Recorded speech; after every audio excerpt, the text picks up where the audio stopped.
తెలుగు సినీ పరిశ్రమలో అక్కినేని వారి స్థానం ప్రత్యేకం.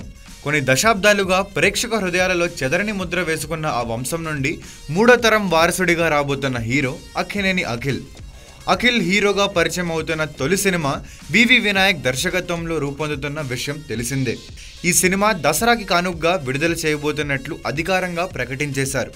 దాంతో అక్కినేని అభిమానులు ఈ సినిమా కోసం ఆసక్తిగా ఎదురుచూస్తున్నారు.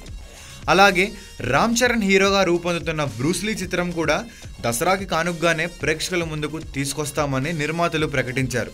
దాంతో అఖిల్ తొలి సినిమాకే మెగా హీరో రామ్ చరణ్తో పోటీ పడాల్సి వస్తుందని అందరూ భావించారు. కానీ తాజా వార్తల ప్రకారం అఖిల్ సినిమా విడుదల వాయిదా పడే అవకాశం ఉందని తెలుస్తుంది. సినిమా షూటింగ్, పోస్ట్ ప్రొడక్షన్ కార్యక్రమాలు శరవేగంగానే జరుగుతున్నాయి.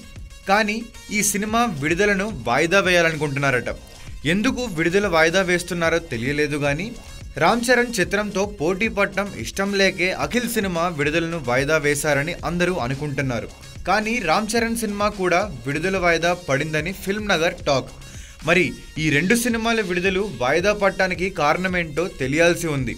మొత్తం మీద దసరాకి వస్తారనుకున్న మెగా హీరో అక్కినేని హీరో వెనుకడుగు వేసి అభిమానులను నిరాశపరుస్తున్నారని చెప్పొచ్చు.